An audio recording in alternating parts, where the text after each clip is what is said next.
আপনাকে অনেক ধন্যবাদ। শুধু দর্শকদের শুভেচ্ছা জানাই, স্বাগত জানাই। আপনাকেও ধন্যবাদ স্যার সময় দিচ্ছেন। যেটি নিয়ে আলোচনা এবং সমালোচনা দুটোই চলছে। গণমাধ্যমেও আসছে আর সামাজিক যোগাযোগ মাধ্যমে প্রায় ছেয়েই গেছে বলা চলে যে আপনার প্রফেসর এমিরেটাস যে সম্মাননা সেটি বাতিল করা হয়েছে সম্প্রতি। এবং আপনি বিভিন্ন জায়গায় এটা নিয়ে কথাও বলেছেন। খুব সংক্ষেপে যদি আপনার কাছে আপনার অভিব্যক্তিটা জানতে চাই। যেহেতু বিভিন্ন জায়গায় বলেছেন একটু যদি সংক্ষেপে আমাদেরকেও বলেন। না, ধন্যবাদ আপনাকে। শুধু আমার এটা বাতিলই করে নাই। আমাকে তারা যে একটা অনারিয়াম দিত, হুম, হুম। নমিনাল একটি, সেটাও তারা কিন্তু ফেরত চাইছে। সুতরাং ২ টা জিনিসই। আমি মনে করি তারা যে কাজটা করছে এটা সম্পূর্ণ একটা অন্যায়, অযৌক্তিক। এইটা শুধুমাত্র জিঘাংসা বলেন বা প্রতিহিংসা বলেন, এতে করেই করছে। আমি কিছুদিন একটু গুজব শুনছিলাম যে এই ধরনের। সুতরাং আমি মেন্টালি প্রিপেয়ার ছিলাম। এটা আমার খুব একটা কষ্টও হয় নাই, খুব একটা ক্ষতিও হয় নাই। হুম, কারণ আল্লাহ তো আমাকে অনেক দিয়ে ফেলছে। আমার এই বয়সে, পরে হয়তো এই কথাতে আসবে আমার, আমি আমার মনে করি যোগ্যতার চেয়ে অনেক বেশি পেয়ে গেছি আরকি। এটা আল্লাহর রহমত আমার উপরে। এই শুধু একটা এই এমেরিটাস এই একটা জিনিস, এটা যদি বাতিলই করে বাদই যায়, আমার এমন কি আর ক্ষতি হবে? বরং যারা এটা করলো, আমি মনে করি তারা যে যেহেতু এই জিনিসটা অবৈধ, অন্যায়, আমি মনে করি তারা খুব নিচু মনের পরিচয় কাদের দিছে। প্রতিহিংসা বা যেমন আমার জিঘাংসার শিকার হলেন আপনি? আপনি আমার আসলে এই বয়সে এসে এইটুকু তো না করলেও তারা পারতো। এটা এমন কি আর জিনিস এটার বাতিল করতেই হবে? এটাতে যে আমাদের যে ইউনিভার্সিটি, এটা টিচিং হসপিটাল, এটা মেডিকেল ইউনিভার্সিটি। এখানে মনে হয় আর কোনো কাজকর্ম না, এখানে আমারটা বাতিল করলেই একেবারে ইউনিভার্সিটি বোধহয় বিশাল কিছু একটা করে ফেললো। সুতরাং এদিক থেকে আমার কাছে কোনো, যেটা বললাম, আমি মোটামুটি ভালো আছি, সুস্থ আছি, কোনো অসুবিধা হচ্ছে না আমার। জি। আপনি বলছেন আপনি প্রতিহিংসা বা জিঘাংসার শিকার। কাদের দ্বারা এই প্রতিহিংসা বা জিঘাংসার শিকার হলেন? কাদের দ্বারা, যেহেতু প্রশাসনটা করছে এটা, সুতরাং তারাই তো এটা করছে। কারণ এটা তো আমাদের বঙ্গবন্ধু মেডিকেল ইউনিভার্সিটির প্রশাসনিক সিদ্ধান্তে এটা হয়েছে। হুম, তারাই করছে এটা, এবং তারা তো সবাই প্রায় ডাক্তার আর কি। হুম। আমাদের একটা কথা আছে না, ডাক্তারদের, আমাদের সোসাইটি তো কাকের গোস্ত নাকি কাকে খায় না আর কি। ডাক্তারদের গোস্ত ঠিকই ডাক্তাররা খায় আর কি। সুতরাং আমার যে উন্নতি হচ্ছে, একটা পরে একটা অনেক উন্নতি আছে, পরে হয়তো আমি বলবো একসময় আমার কি প্রোগ্রেস, কেন আমি এরকম আগাচ্ছি। এটা হয়তো কারণ তারা হিংসায় হচ্ছে না আর কি, কারণ ওকে কেমনে টেনে নামান যায় আর কি, এটাই আর কি। তো এই এছাড়া তো আমি আর প্রশাসনিক কোনো কারণ দেখি না। স্পষ্ট। প্রশাসনিক সিদ্ধান্তের কথা বলছেন। প্রশাসনিক সিদ্ধান্তেই আপনাকে প্রফেসর এমিরেটাস বানানো হয়েছিল। সেই মানে প্রশাসনে কি পুরো রদবদল হয়েছে? আমরা জানি আসলে আওয়ামী লীগ সরকার পতনের পর বা ক্ষমতাচ্যুত হবার পরে অনেক রদবদল হয়েছে। সেই প্রশাসন কি পুরোপুরি বদলে গেছে? আসলে ঘটনা সেটাই, যেহেতু এটা আগের প্রশাসন করছে, সুতরাং এরা তো আগের প্রশাসন যা করছে এদের বাদ দিতেই হবে আর কি। এটা থেকেই হয়েছে, পুরোপুরি বদলে গেছে। আগের প্রশাসনে যারা যারা ছিল, হুম। ওই প্রশাসনের লোক বলতে গেলে কেউ নাই, 100% তাদের লোক, তারাই করছে। সুতরাং দায় দায়িত্ব তাদেরই, আমার কোনো দায় দায়িত্ব নাই এখানে। আমার কোনো, যেটা বললাম, যা করছে এর জন্য তারা কি হবে দেখা যাবে পরে আর কি। তা আমার কোনো অনুভূতি নাই। আপনাকে যে বলা হয়েছে যে বেতন ভাতা বা সুবিধাদি যা ছিল সেটা ফেরত দিতে। এটি আসলে আপনি ফেরত দিবেন কিনা বা এটা কেমন পরিমাণ আর্থিক টাকায় যদি জিজ্ঞাসা করি? কারণ আচ্ছা, গণমাধ্যমে একটা আপনাকে অঙ্ক একটা পাচ্ছি। আপনাকে একটা জিনিস আমি ক্লারিফাই করি, এটা হয়তো আপনি আরো সুন্দর করে প্রেজেন্ট করবেন। সেটা হলো, যখন এই যে এমেরিটাস অধ্যাপক হিসেবে, এটা তো কোনো চাকরি না, এটা বেতনও না, এটা অনারিয়াম দেওয়া হয়।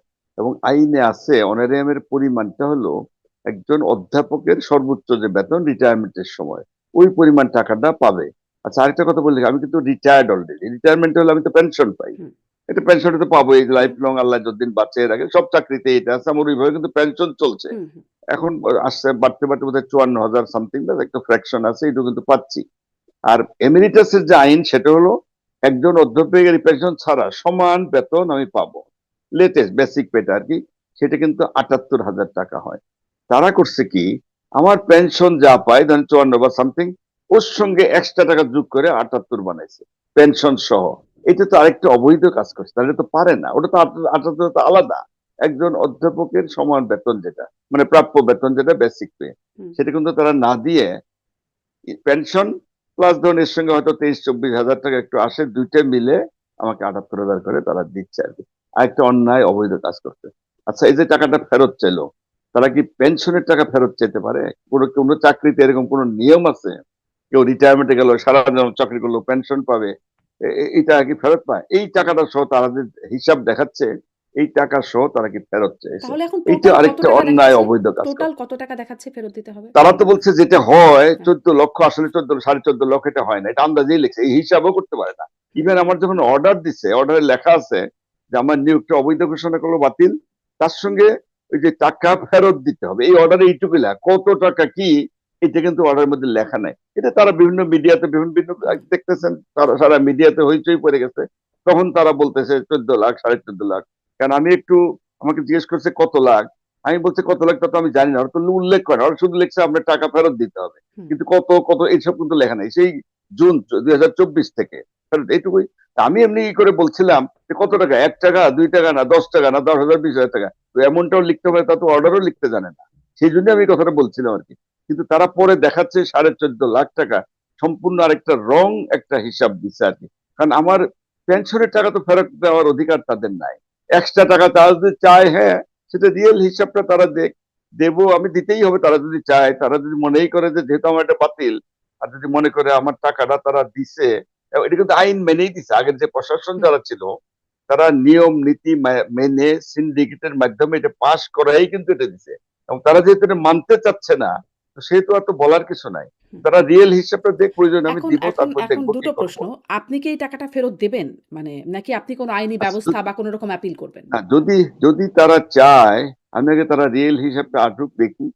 তারা যদি একেবারে এতই ইউনিভার্সিটির দৈন্য দশা হয়ে থাকে আর অচল হয়ে গেছে, আমার টাকা ছাড়া চলবেই না তারা, যেহেতু এটা আইনের মাধ্যমেই পাশ করা হয়েছে, সিন্ডিকেটের মাধ্যমে আগের প্রশাসন করছে, যেহেতু তারা এটা করতে চাচ্ছে, সেটা ডিসিশনটা আমি পড়িনি, আমি দেখি কি করি আর কি। আইনের চিন্তা ভাবনা আমি এখনই তো করতে চাচ্ছি এখন না আর ঠিক কি। তারা আসলে কি? কারণ আপনি আপনি নিশ্চয়ই স্যার দেখেছেন, আপনি এবং সৎভাবেই বিশ্লেষণ করে আমাদেরকে বলবেন যে তারা কোথায়, বিধির ঠিক কোথায় লঙ্ঘনটা তারা পাচ্ছে? তারা দেখাচ্ছে যে যে ওই যে সিন্ডিকেটে যে এই আইনটা পাশ, আসলে রিয়েল আর একটু ক্লারিফাই করা দরকার। আমাকে এমেরিটাস অধ্যাপক হিসেবে নিয়োগ দেওয়া হয় 22 সনে, হুম, 2022 সনে আর কি। এবং তখন তারা একটা লামসাম ধরে 30,000 টাকা মান্থলি দেওয়া হবে এইভাবে আর কি। হুম, আসলে তখন আইনে অনেক কিছু ক্লিয়ারই ছিল না, বা অনেক কিছু তারা ক্লারিফাই করেনি, তাদের একটু ভুল ছিল ওই প্রশাসনে, বলছি দুই হুম, হাজার বাইশ সনে যারা ছিল, আরেক প্রশাসন সেটা। হুম। তো সেখানে এই আইনটাই ছিল আর কি। কিন্তু পরবর্তী সময়ে যখন আর প্রশাসন চেঞ্জ হয়ে গেল, তারা দেখলো আসলে এই এমেরিটাস অধ্যাপক উনি ইউনিভার্সিটির সঙ্গে মিলে দেখে এটা আসলে আজীবন সম্মাননা। তারা তখন কিন্তু 3 বছরের জন্য দিছে, এটা হয় না, এটা সাধারণত লাইফ লং। অনেক ইউনিভার্সিটির অনেক দেশেই আছে, ইভেন ঢাকা ইউনিভার্সিটি বলেন আর অন্যান্য ইউনিভার্সিটি আছে। এই জন্যই আর আগের যে প্রশাসন, ঠিক এই প্রশাসনের আগের ইমিডিয়েট প্রশাসন, তারা এই আইনটা কিচ্ছু করে না, কিছু সংশোধন করছে। সংশোধন করে তারা লিখছে যিনি আজীবন সম্মাননা, সুতরাং আজীবন ভাবে ওই অর্ডারটা ওইভাবে আছে, তাকে আজীবনের জন্য এমেরিটাস অধ্যাপক হিসেবে নিয়োগ দেওয়া হলো। এই শুধু সংশোধন করছে। এবং এটাই বর্তমান প্রশাসন বলছে সিন্ডিকেট যেটা করছে, একজনের প্রস্তাবের ভিত্তিতে এটা করা হয়েছে। এবং ওই সময় অনেকগুলো এজেন্ডা থাকে সিন্ডিকেটের মিটিং এ, ওই এজেন্ডাতে এটা ছিল না, সুতরাং এটা অবৈধ। এটাই বলছে, এই যে এই সংশোধনীটাই আদেশটাই অবৈধ, এটা তারা অবৈধ বলতে চাচ্ছে আর কি। কিন্তু এখানে তারা একটা জিনিস হয়তো বলে না, না চেপে গেছে না কি করছে, আপনার যে কোনো মিটিং এ বা সিন্ডিকেট মিটিং বা যে কোনো মিটিং এই এজেন্ডা থাকে 1 2 3 4 লাইন, শেষের দিকে কিন্তু একটা বিবিধ থাকে। তারা ওই বিবিধ ধরে ধরে আমার এই জিনিসটাকে পাশ করাইছে। এখন তারা বলে যে এটা অবৈধ, আর তারা যদি অবৈধ বলেই থাকে, এই দায়িত্ব কি আমার নাকি? এটা তারা, যারা আগের প্রশাসন যারা আইনটা পাশ করছে, তারা কি আপনি না কি এই বুঝেই সিদ্ধান্তকে করছে? চ্যালেঞ্জ করবেন? আমি চ্যালেঞ্জ এই মুহূর্তে করতে চাচ্ছি না, চ্যালেঞ্জ মধ্যে ওই আইন তো কেস করা তো আমি এই মুহূর্তে চাচ্ছি না, কারণ এদের সঙ্গে পারা যাবে না, এরা খুব বেশি পাওয়ারফুল এখন তো। আমি নিরীহ শান্ত শিষ্ট আছি, দেখি কতদূর করতে পারে। যদি ওইরকম, আমাকে কিন্তু অনেকে বলছে চ্যালেঞ্জ করার জন্য, ইভেন অনেক আইনজীবী আমাকে বলছে আর কি, যে আপনি এটা রিড করেন, দেখবেন ওরা এই রিটে ওরা টিকতে পারবে না। যেহেতু ওরা করছে, দেখি এর শেষ পর্যন্ত কি হয় আর কি। একটু ওয়েট করছি, আমি দেখি। আমি আচ্ছা, তবে আমার ব্যক্তিগত ভাবে আইনে রিড করার ইচ্ছা আমার কিন্তু নাই। আচ্ছা। আ আপনার কাছে কি কোনো ব্যাখ্যা চাওয়া হয়েছে বা আপনার সাথে কোনো রকম কথাবার্তা যখন এই সিদ্ধান্তগুলো হচ্ছে? আরেকটা ভালো প্রশ্ন করলেন। এই যে তারা হুট করে একবারে একদিনের মিটিংয়েই একজনের ডিসিশন নিয়ে তারা এটা বাতিল করলো, তারা তো আমাকে আত্মপক্ষ সমর্থনের কোনো সুযোগ তো দেয় নাই। আমাকে এক্সপ্লেনেশন কল করতে পারতো, তারা করে তারা কোশ্চেন করতে পারতো। কোশ্চেনে যদি তারা স্যাটিসফাইড না হতো, তাহলেও বাতিল করতে পারতো। হুম, সেই সুযোগ কিন্তু তারা আমাকে দেয় নাই, নিজেদের মতো করে হুট করে ডিসিশন নিয়ে বাতিল, বাস, এবং জব বাতিল প্লাস টাকা ফেরত দিতে হবে আমাকে। আমি আমি আমি কিন্তু জানিই না কিছু আছে।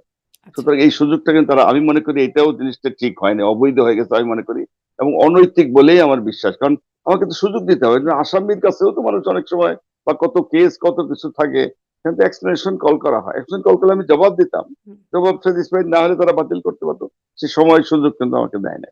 আচ্ছা। এখানে বিএমইউর বরাত দিয়ে পত্রিকায় লিখছে যে মানে কেন আপনার বিধি বহির্ভূত সেরকম একটা ব্যাখ্যা আছে এবং বলছে যে নিয়োগের পর প্রায় ২ বছরে আপনি নিয়মিত কর্মস্থলে উপস্থিত হননি, শিক্ষাদান করেননি এবং গবেষণায় সম্পৃক্ততার বিষয়েও প্রশাসনকে অবহিত করেন নাই। তবে নিয়মিত বেতন ভাতা উত্তোলন করেছেন। আম মানে এই অভিযোগটা সম্পর্কে আপনার বক্তব্য কি? আচ্ছা, এই অভিযোগটার সম্বন্ধে প্রথম কথা বলি, বেতন ভাতা তো আমি উত্তোলন করি নাই। আগের প্রশাসন তারা আইনগতভাবে সিদ্ধান্ত নিয়ে যা টাকা দিবে, এই টাকাটা তো তারা ব্যাংকে পাঠাতে, কোনদিন আমি তো চেকও দেয় না, বেতন টাকা তুলতে আমি উত্তোলন কেমনে করলাম, তারাই তো আমার ব্যাংকে পাঠাইছে, তো আমি উত্তোলন তো করলাম না। হুম, সেকেন্ড যে কথাটা হলো, এই বললেন যেটা 2024 সন, তাই তো 2 বছর, হুম, হুম, হুম, তারা আগে কোথায় গেল? এই 2 বছরের মধ্যে এরা সময় পায় নাই? তারা আগে আমাকে এই যে কাজটা তারা করলো 2 বছরের মধ্যে আগে করলো না কেন? 6 মাস 1 বছর আগেও করতে পারে নাই? এতদিনে এসে তাদের কেন এটা মনে হলো যে আমার এই কাজটা তারা অবৈধ? আগে হুঁশ ছিল না তাদের, এটা করতে পারে নাই? তৃতীয় কথা, তারা বলছে যে 2 বছরের মধ্যে আমি যাই না, এটা সম্পূর্ণ 100% এটা মিথ্যা কথা। আমি রেগুলার যেতাম, মাঝে মধ্যে দু একদিন হয়তো কোনো কাজকর্ম থাকতো, বা ধরেন হয়তো ছুটি ছাড়া যাই হোক, আমি রেগুলার যেতাম। প্রথম কথাটা হলো, এমিরিটাস অধ্যাপক এটা তার সম্মানিত পোস্ট, দায় দায়িত্ব তো বেশি নাই, তার ফিক্স কোনো কাজ নাই, করতেই হবে তাকে তো না। যদি আইনেই আছে দেয়, যদি কর্তৃপক্ষ আমাকে ক্লাস দিতে বলে, রিসার্চের কোনো কাজ দেয় বা কোনো মিটিং বা এই ধরনের আমাকে কল করে, আমি যেতে বাধ্য, আমি যাইতামও। তারা এরকম ডকুমেন্ট দেখাতো যে তারা এরকম কোনো ক্লাস দিছে বা কোনো মিটিং হয়েছে বা রিসার্চের কথা বলছে বা ডাকছে আমাকে, আমি যাই নাই, এরকম যদি ডকুমেন্ট দেখাতে পারে, দেখাতো, আমি তো রেগুলার গেছি। ডকুমেন্ট দেখালে যদি না যাই, তাহলে না, তার ওই তারা একটা মিথ্যা আরেকটা কথা বলে, তারা আমার হয় কি, ওই একটা মিথ্যাকে সত্য বানানোর জন্য বারবার আরেকটা মিথ্যার অভিযোগ আনতেছে। এমনকি যে কথাটা বললেন, কোনো রিসার্চ করি নাই ট্রেনে, আসলে রিসার্চ আমি করি না কেন, আমি আমার কাজ তো করেই যাচ্ছি। আমি জানেন, আমি এই পর্যন্ত মেডিসিন রিলেটেড 7টা বই লিখছি, এবং 7টা বই সবগুলো ইন্টারন্যাশনাল পাবলিকেশন, দিল্লি থেকে হয়। আমি রেগুলার আসতাম, আমার বইগুলো তো নিউ এডিশন করতে হয়। আমি বাস কয়েক মাস আগেই কিন্তু আমার short case and clinical medicine প্রথম বই আমার, এটা নিউ এডিশন করছে। আরেকটা বই নিউ এডিশন হয়ে গেছে প্রায়, ECG in medical hmm. Practice, এটাও টেক্সট বই, সবাই পড়ে। আরেকটা হলো রেডিওলজি ইন মেডিকেল প্র্যাকটিস, আরেকটা, এরকম 7টা বই আমার আছে। আমি রেগুলার এসে কাজ করতাম, এবং আপনাকে একটু আচ্ছা বলা উচিত বোধ এটা হয়। কি আপনি প্রশাসনকে অবহিত করেছেন? কারণ এটার মানে প্রশাসনকে অভিযোগটা তো হচ্ছে প্রশাসনকে অবহিত প্রশাসনকে তো, করেন নাই। আমি বই লিখে তো এটা নতুন নয় তো, আমি তো বই শুরু করছি সেই 1998, এগুলো আমি এডিশন চেঞ্জ হুম, করতেছি। প্রশাসন তো না জানে, এটা আমার তো দায়িত্ব না তাদেরকে জানা, এটা আমার পার্সোনাল বই, হুম। কিন্তু ইন্টারন্যাশনাল এডিশন হয়। এবং এটা নতুন তো না যে আমি এখন করছি, প্রশাসনকে জানানোর মতো তো কিছু না তো। প্রশাসন তো জানে বলেই আমার বিশ্বাস, কারণ এখানে এই বইগুলো আমাদের দেশে 100% মেডিকেল স্টুডেন্টরা কিন্তু পড়ে, hmm, even subcontinent everywhere, India, Bangladesh, Pakistan, Bhutan, এবার সবাই, ইভেন অন্য দেশ, মিডল ইস্টের দেশেও পড়ে, ব্রিটিশ ওরিয়েন্টেড অনেক দেশেও, কিন্তু এটা নতুন কিছু না। আরেকটা কথা বলি যে আমি কিন্তু রেগুলার পত্র পত্রিকায় লিখি, হুম, বাংলায় লিখি, স্বাস্থ্য স্বাস্থ্য বিষয়ক, এবং সাধারণ মানুষকে স্বাস্থ্য সচেতন করে তোলার লক্ষ্যে আমি লিখি। এগুলি কম্পাইল করে লেখাগুলো, আরো 3টে বাংলা বই আছে আমার, কিন্তু এই পর্যন্ত 10টা বই হয়ে গেছে, 7টা মেডিকেল রিলেটেড, 3টে বাংলা, এবং এই বইগুলো কিন্তু ওয়েল অ্যাকসেপ্টেড, সাধারণ মানুষ, সাধারণ পাবলিক, হুম। এটা জনগণকে সচেতন করে তোলার লক্ষ্যে আমি বাংলায় লেখালেখি করি, এবং তারা কিন্তু খুব মানে ভালো একটা গ্রহণযোগ্যতা কিন্তু পাইছে। সুতরাং এটা আমার একটা বিশাল অ্যাচিভমেন্ট। তো আমি কাজ করি না কেন, এগুলোকে আমার এমনি এনে ঘোরার দিন থেকে আকাশ থেকে উঠে আসে, আমি রেগুলার যাই। ইভেন আমি শুক্রবারও গেছি, অনেক ছুটির দিনও গেছি, শুক্রবারে যাইয়ে আমার যেদিন সুযোগ হইতে যাইতাম। জুম্মার নামাজ আমাদের এই হসপিটালের পাশেই বিশাল মসজিদ আছে, রেগুলার কিন্তু আমি, রেগুলার মানে আমি যখন যেতাম জুম্মা নামাজ কিন্তু এখন করছি, মাঝে মধ্যে বিকেলে যাইতাম, রাত 8টা 9টা পর্যন্ত কাজ করতাম। তা আমার তো আর এমন না যে হাজিরা খাতা আছে, হুম। ওইরকম তো কিছু নাই। সুতরাং ওইরকম ডকুমেন্ট তো আমার নাই, দেখানোর তো সুযোগও নাই, কিন্তু আমি যেতাম। তো আল্লাহ তালা তো সাক্ষী আছে, কত লোক আমাকে দেখছে না। আর হুম, আমি তো একা যেতাম না, আমার স্টুডেন্ট ডাক্তার একজন ছিল, হুম। ওরা যেত, একসাথে কাজ করতাম।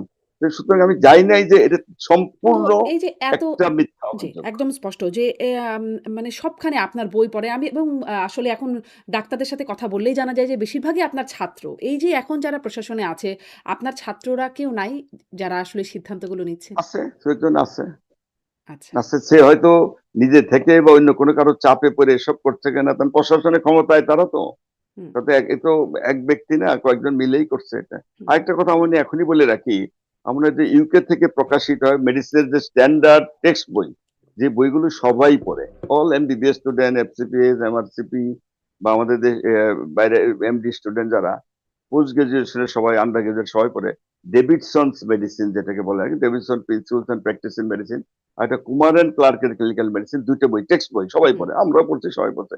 এই টেক্সট বোর্ডের ইন্টারন্যাশনাল অ্যাডভাইজরি বোর্ডের আমি কিন্তু মেম্বার। এই নিউ এডিশন যেটা হলো এটার মেম্বার। এই দুইটাই, এবার আগেরও ছিলাম, এবারও হয়ে গেল। এগুলো আমার অ্যাচিভমেন্ট না, এগুলো আমি কি কাজ করছি নাকি এমনি এমনি হচ্ছে। তারা, তাদের জন্য তারা বলতে পারে যে আমরা এই কাজ দিচ্ছি, আমি করি নাই, নেগলিজেন্সি করছি, এরকম যদি কিছু তারা দেখাচ্ছে, কোনো ডকুমেন্ট তাদের কাছে আছে কিনা, এরকম বললে না আন্দাজে একটা ভুয়া ছেড়ে দিল, হুম, আর আমি ওইটাই মানে নিলাম। আমরা সাধারণ মানুষ কিন্তু বুঝে ফেলছে যেটা জিঘাংসা বা প্রতিহিংসা পরায়ণ হয়ে একটা পর একটা অভিযোগ আনতে, এই অভিযোগ কিন্তু পরে আনছে যখন দেখছে মিডিয়ার লোক বা আমার রুগী, আমার বন্ধু বান্ধব, আমার আত্মীয় স্বজন, ইভেন আমাদের সাংবাদিক ভাইরা যারা আছে, সবাই আমার পক্ষে বিশাল ভাবে এটার প্রতিবাদ করছে। বিশাল, এই যে ধরেন এই যে ফেসবুক বলেন, হুম, হুম, অনলাইন বলেন, কি আরো ইউটিউব টিউব সব জায়গায় মিডিয়া, পত্র পত্রিকা, সবাই তো এটার প্রচার করছে, আমার পক্ষেই তো তারা বলছে। হুম, এখন তারা নতুন করে এই অভিযোগ আনছে, এই অভিযোগ কিন্তু শুরুতে আনে নাই তারা, শুরুতে আনতে পারতো। ওই একটা একটা মিথ্যাকে সত্য বানাইতে গেলে আরো 10টা মিথ্যা কথা বলতে হয়, এই কাজটাই কিন্তু তারা করছে এখন। আচ্ছা। এই যে মানে ফেসবুকে আসলেই আম এটার অনেকেই সমালোচনা করছে এই সিদ্ধান্তের। আবার ধরেন আমি যদি বলি ডাক্তার সাখাওয়াত সায়ন্ত তিনি নিয়মিত গণমাধ্যমে কথা বলেন, টক শো গুলোতে কথা বলেন। আপনাকে তিনি তার শিক্ষক হিসেবেই আখ্যায়িত করছেন এবং তিনি লিখছেন যে গত ১৭ বছর তৎকালীন বিএসএমএমইউ থেকে তিনি সহ মানে ডাক্তার সাখাওয়াত সায়ন্ত সহ শত, শত চিকিৎসকের নিয়োগ বাতিল হয়েছে। শারীরিকভাবে লাঞ্ছিত করা হয়েছে, প্রাপ্ত প্রমোশন থেকে বঞ্চিত করে একাডেমিক জীবন ধ্বংস করা হয়েছে। আপনার কাছে ক্ষতিগ্রস্ত কেউ এ বিষয়ে অথরিটির সাথে কথা বলার অনুরোধ করলে আপনি কোনো ভূমিকা রাখেন নাই। এবং তিনি রেফার করছেন আরও একজন বিশিষ্ট লিভার বিশেষজ্ঞ প্রয়াত অধ্যাপক ডাক্তার মবিন খান। তিনি বীর মুক্তিযোদ্ধা। তাকে পেনশন পর্যন্ত দেয়া হয় না শুধুমাত্র বেগম খালেদা জিয়ার চিকিৎসক হওয়ার অপরাধে।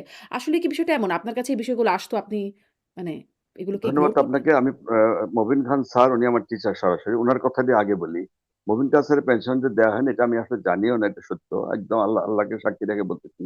যদি দিয়ে না থাকে এই দায়িত্ব থেকে আমার, আমি কি প্রশাসনের কেউ ছিলাম, আমি কি ভিসি ছিলাম, নাকি প্রো ভিসি ছিলাম, না ট্রেজারার ছিলাম, না ফাইন্যান্স ডাইরেক্টর, আমি তো জানি না এটা, আমি রিয়েলি জানি না।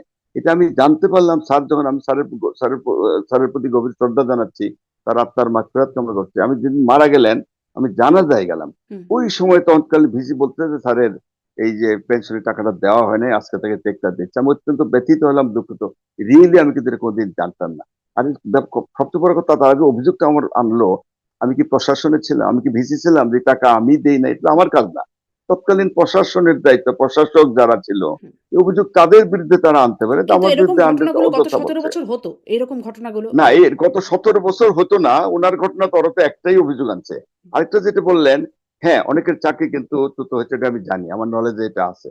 বিভিন্ন পেশার বিভিন্ন শ্রেণীর অনেকের চাকরিচ্যুত হয়েছে, এটা আমি জানি।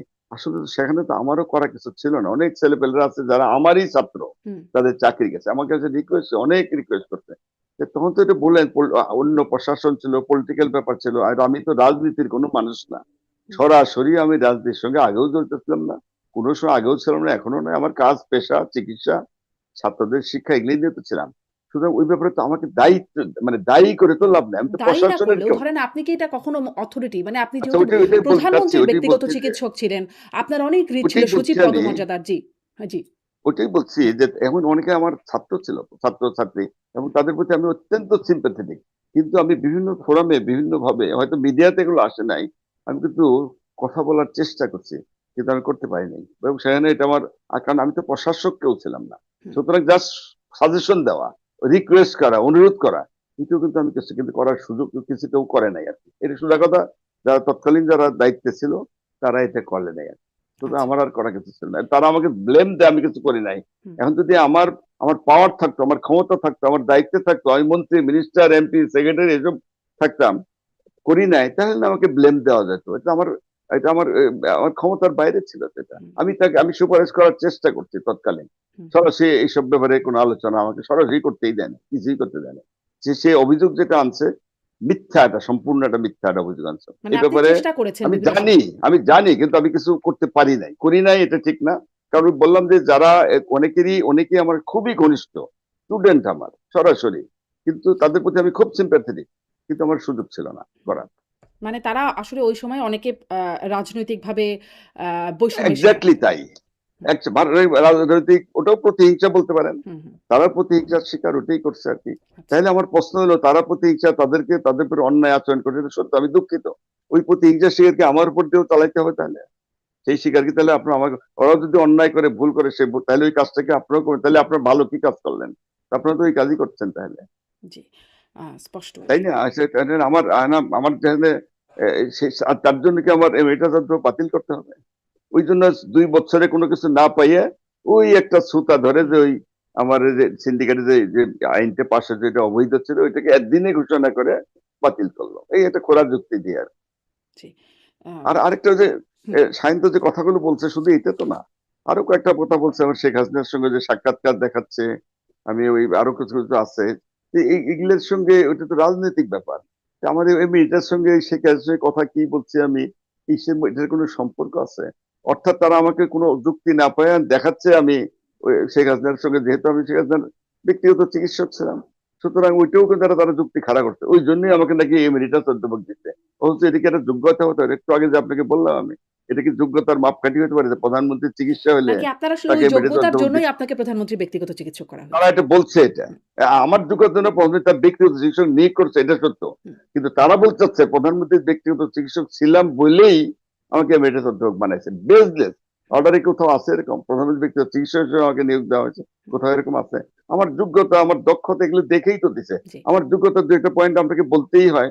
আমি তো ধরেন কত বছর, অনেকদিন হলো ডাক্তারি করি না, প্রায় 50 বছরের কাছাকাছি। আমি আমার অসংখ্য রুগী দেখছি, কত রুগীর আত্মীয় স্বজন ভাই বোন সব দেখছি। সিনসিয়ারলি তাদেরকে চিকিৎসা সেবা দিয়ে ভালো করার চেষ্টা করছি।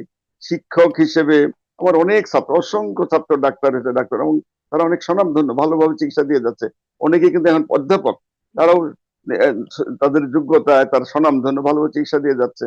এটা কি যোগ্যতা না আমার? এই যে বইয়ের কথা বললাম, 10টা বই লিখছি, 7টা মেডিকেল হুম, রিলেটেড, 2টা বাংলায় বই, তারপরে যে 2টা ইন্টারন্যাশনাল বই, আমি অ্যাডভাইজারি বোর্ডের মেম্বার। আমি এই পর্যন্ত 15টা অ্যাওয়ার্ড পাইছি, হুম, হুম। 15টা। জি। প্রথমে তো ইউজিসি অ্যাওয়ার্ড পাইছি, ওটা একটা প্রেস্টিজিয়াস পোস্ট। এটা ইউজিসি, আপনি ইউনিভার্সিটি গ্র্যান্ড কমিশন হুম। জানেন। আমি 21 পদক পাইছি। বাংলা একাডেমির আমি কিন্তু ফেলো। এগুলা প্রত্যাহার বাংলা করা হবে একাডেমির না তো? মানে এগুলোও কি প্রত্যাহার? সেটা বলছে। তারপরে আরেকটা আরেকটা বলি, আরেকটা হলো যে মেহের কবির বিজ্ঞান পুরস্কার, এটা পাইছি। কতগুলো বাংলা অর্গানাইজেশন আছে, এই যে দেশ টিভি বলেন, হুম, যে Bangladesh private medical practitioner association, ওখানে আমি আজীবন সমস্ত, দেশ টিভির আজীবন সমস্ত, একটা রোটারি ক্লাব, ওখানে আজীবন সমস্ত। করোনার সময় কিন্তু আমাকে করোনা হিরো হিসেবে আমাকে উপাধি দেওয়া হয়েছে। হুম, এগুলো কি আমার অ্যাচিভমেন্ট না? আমার যোগ্যতা দেখেই তো এটা দেওয়া হয়েছে।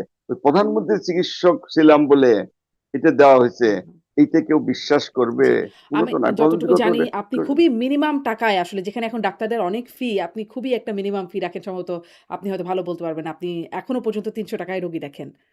এই বিষয়টা ভালো মন্দ কি এটা মানুষ বিচার করবে আর কি। হ্যাঁ, আমি 300 টাকায় রুগী দেখি, এটা আমার আমার অহংকারের কিছু নয়, আমি দেখি। হ্যাঁ, এটা আমার ইচ্ছা, এটা যার যার ব্যক্তিগত ব্যাপার।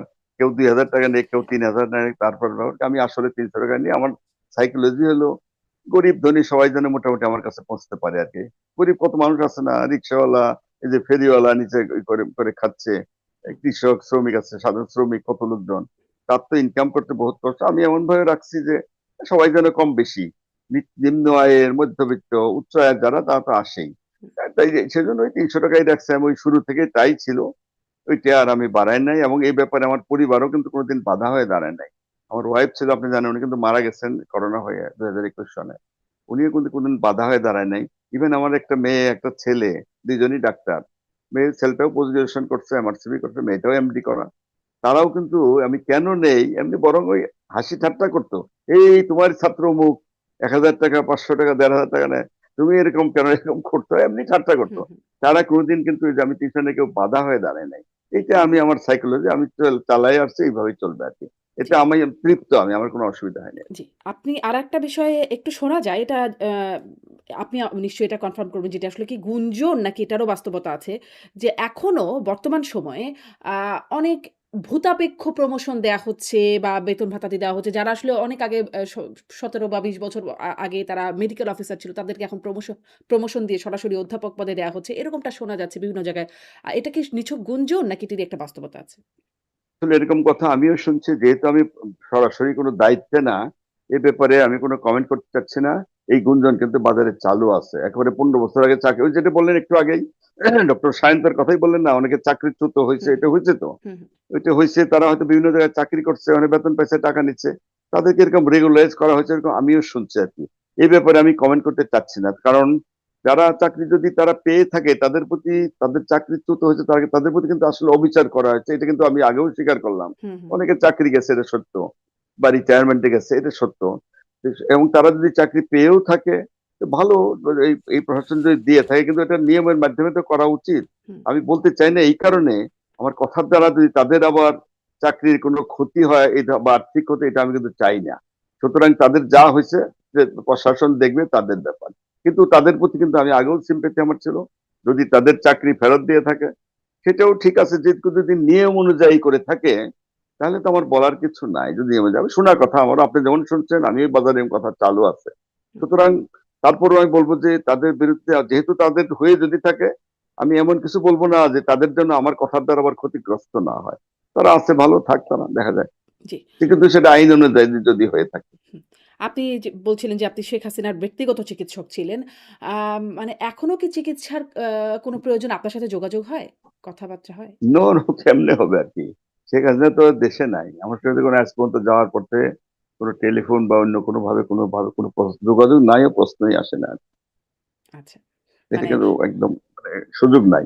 মানে আপনার এইটা কি জানবার কোনো সুযোগ হয় যে মানে কথা হয় না আপনি স্পষ্ট করলেন যে তার আসলে শারীরিক সুযোগ অবস্থা মানে কেমন? কারণ এটা এখন অনেক আলোচনায় যে তাকে সরাসরি দেখা যায় না। মাঝে, মাঝে তার কথা শোনা যায়। তিনি ৭৮ বছর বয়সী একজন নারী। আ আ মানে বয়স্ক তো বটেই। ফলে এবং ক্ষমতাচ্যুত হবার পরে তার শারীরিক অবস্থা কেমন? সেই বিষয়ে জানবার কোনো আপনার ব্যক্তিগত চিকিৎসক হিসেবে জানবার সুযোগ হয়েছে কিনা? না, আমি তো আসলে এটার কোনো সুযোগ নাইও। তার ব্যক্তিগত মানে কি অবস্থায় আছে আমি কিন্তু আসলে জানি না। যতটুকু মাঝে মধ্যে মিডিয়াতে যতটুকু শুনি, দেখি, বা আপনারা যতটুকু দেখেন ওইটুকুই আর কি। এর বেশি কিন্তু আমার নলেজে কিছু নাই আর। আচ্ছা, আর আচ্ছা। মানে জানার কোনো সুযোগও নাই আমার। জি। আ অনেক ধন্যবাদ স্যার। নিশ্চয়ই সামনে দেখব যে আপনি আসলে এই মানে সিদ্ধান্তটার বিরুদ্ধে কোনো চ্যালেঞ্জ করেন কিনা, আপিল করেন কিনা। সে সময় নিশ্চয়ই কথা হবে যে আসলে কি হচ্ছে। আ আপনার কাছ থেকে জানবার সুযোগ হবে। না, ধন্যবাদ আপনাকে। আপনার এখানে আমন্ত্রণ জানার জন্য ধন্যবাদ। আপনার মাধ্যমে কিন্তু সাধারণ মানুষ জানতে পারছে অলরেডি যে কি ঘটনাটা ঘটছে, কেন তারা করছে এটা। হুম, যেটা মানে কতটুকু শোভনীয় হলে, কারণ আমি তো বয়স হয়ে গেছে কম না, তাই না? এই বয়সে তো এইভাবে করা, এটা তো একটা অপমানজনক ব্যাপার। হুম, এটা না, আমার খুব যে ক্ষতি করতে তারা করতে পারে, আমি তো একটু আগে বললাম, কিন্তু আল্লাহ অনেক দিচ্ছে হুম, আমাকে। এই যে অ্যাওয়ার্ড বললাম, বই বললাম, কত কিছু হয়ে গেছে। সুতরাং আমি তো তৃপ্ত। ইভেন আমি তো কিছু সোশ্যাল ওয়ার্ক করি, এটা অবশ্য বলা ঠিক হবে কিনা, তারপরে বলবো আমার বাড়ি কিন্তু অজপাড়াগাঁয়ে, জামালপুর জেলার ইসলামপুর উপজেলার হারিয়াবাড়ি গ্রাম। হুম, আমি ব্যক্তিগত উদ্যোগে, একেবারে পিওরলি আমার নিজস্ব উদ্যোগে, আমি গাড়ি বাড়িতে কিন্তু এটা অনেক আগের ছিল, আমি জাস্ট ডেভেলপ করছি, একটা বিশাল মসজিদ করছি, বাপ দাদার আমলেরই করা। তখন ছোট ছিল, আমি দোতলা করছি, অনেক বিশাল ৪,৪০০ স্কোয়ার ফিট এরকম আর কি। ওখানে কিন্তু একটা মাদ্রাসা চলছে এখনো। মাদ্রাসা মানে হাফিজিয়া মাদ্রাসা, প্রায় ২০ বছর হয়ে গেছে। এখনো ২০০ ছাত্র আছে যারা হাফিজ, অনেকেই বের হয়ে গেছে বিভিন্ন জায়গায়, তারা হাফিজিয়ার যা যা কাজ তা করে বেড়ায়। আর আমার এমন একটা লিল্লা বোর্ডিং আছে, বিনা পয়সায় খাওয়া দাওয়া এগুলো কিন্তু চলে আর কি। এবং ওখানে ওই যে সরকারি ভাবেই আমি করাই নিছিলাম, তখন একটা কমিউনিটি ক্লিনিক আছে, যেখানে যেটা কমিউনিটি ক্লিনিক আপনি জানেন, হুম, সেখানে সার্ভিস দেওয়া হয়, গভর্নমেন্ট সরকার থেকে ওষুধ দেয়। আমি ব্যক্তিগত উদ্যোগে যা ওষুধপত্র, অনেক সময় যে কোম্পানি ওই যে স্যাম্পল টেম্পল কত কিছু দেয় না, প্লাস আমি আমার নিজস্ব টাকায় মাঝে মাঝে ওষুধপত্র সাপ্লাই দেয়, কিন্তু গ্রামের মানুষের খুব উপকার হয়। জি, ডেইলি ৫০, ৬০, ৭০, ৮০, ১০০ রোগী গরিব, একটা সিম্পল জিনিস। ওখানে কিন্তু ফ্রি ডেলিভারি, কিন্তু সেফ ডেলিভারি সিস্টেম আছে, ওইটা করে। ভ্যাকসিনের ব্যাপার আছে, তারা হেলথ এডুকেশন যা পারে করে। সুতরাং আমি মনে করি যে সোশ্যাল ওয়ার্ক থেকে এই যে একটা মসজিদ, একটা মাদ্রাসা, একটা কমিউনিটি ক্লিনিক, একটা লিল্লা বোর্ডিং, এতটুকু করছি তো, এটা কিন্তু আমি তৃপ্ত, আমি খুব আনন্দ পাই, ভালো লাগে নিশ্চয়ই, মানুষের নিশ্চয়ই। জন্য কিছু করতে, জি, আর কি আমি নিশ্চয়ই। সেটাই আপনি চালিয়ে যাবো, ভবিষ্যতেও আপনার তাই চালিয়ে যাবো। আপনার এই ভালো কাজগুলো চালিয়ে যাবেন। আপনার জন্য শুভকামনা